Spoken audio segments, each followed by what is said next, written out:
Hey guys, Civilord here, back in with another action figure review. Today we'll be taking a look at the DC Multiverse Collector Edition Professor Pig, or Pig, as my phone likes to say, because it's pig with a Y instead of a I, from, of course, I'm Batman.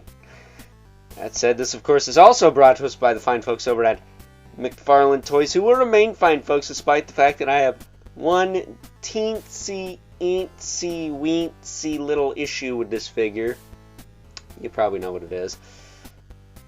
Because he's actually really cool, despite my one gripe with it. So that being said, why don't we cut right to the chase and get into the meat and taters of this review and take a look-see at all Professor Pig has to offer in terms of accessories, starting off with a collectible trading card with a bio on the back. He's a murderous serial psychopath voiced by Weird Al Yankovic, at least in Batman Bad Blood, the direct-to-DVD animated movie, which is better than most of the live-action crap they put out for the past 15 years or so. That said, as far as actual accessories go, we get a pair of fisticuffs so we can punch the crap out of you. We get various tools like a ball-peen hammer and this little mallet thing so you can test your reflexes, where he straight up cuts your limbs off with this meat cleaver here. And then we also get a pair of pliers and a drill. Like a straight up drill. But no toolbox to put them in. That blows, but I do have that toolbox from that Emmett Otter's Jugman Christmas figure, so all you fools who made fun of me for saying this could come in handy someday can suck it. Granted, I don't think anyone made fun of me for that, but I just wanted to say suck it, because it's fun to say.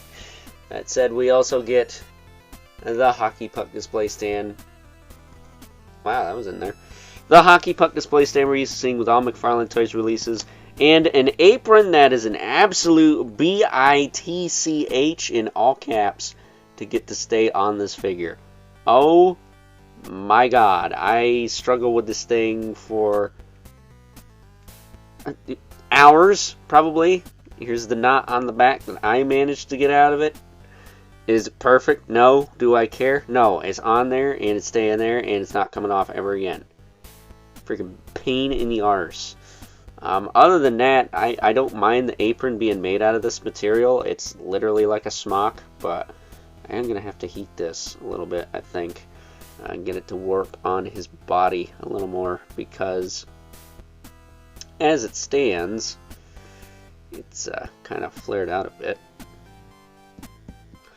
But as far as articulation on this guy goes, his head is on a double ball peg. Rotate and do all that stuff. His shoulders can kick out, back down, rotate forward and back.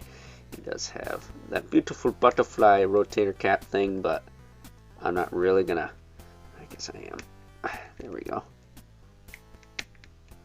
Pretty stiff on mine. Shoulders can move out, if I didn't mention that already. He's got a single jointed elbow. That's as far as you can get out of that. He does have ball hinge wrists, but mine are pretty stiff and don't want to do anything. So, yeah, they will rotate at both ends, but you're not really going to get that. Unfortunately, he does have a elbow swivel too, by the way. He's got joints in the torso, but if you think I'm going to move those after this apron gave me absolute hell, you are smoking crack, my guy. But he does have hips that'll kick out, back down, forward, back. He does have a little bit of a thigh cut. Single jointed knee with rotation below the knee, so he technically has like a boot cut. That was not hard to do. And then he also has a swivel in the foot with a hinge and a rocker and toe joints that aren't too loose. And he's got peg holes at the bottom of the feet, of course. So that is your lot for Professor Pig. He's actually utilizing the penguin body from the Batman movie line, which is a pretty clever reuse because it does actually really work for this character. I don't have that penguin figure, so I can't compare it, but I do have a couple of figures that work alongside this guy quite well.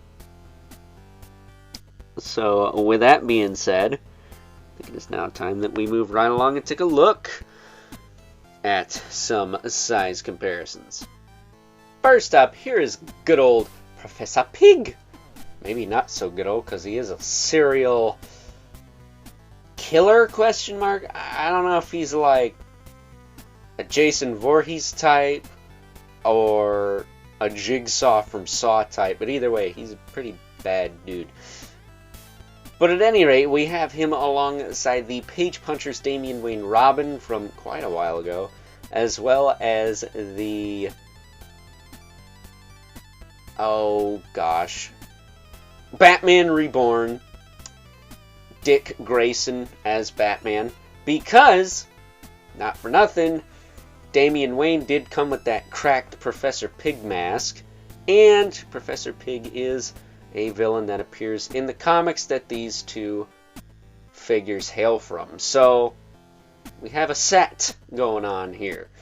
I also like to throw in the Rebirth style Deathstroke in with these guys, because I do believe that's what he looked like at the time as well. So, there you go. We got quite a few characters going from this particular era of Batman. But at any rate, I think he scales fine with these two. I mean, Damian is shorter, Dick Grayson is about the same. Seems fine to me.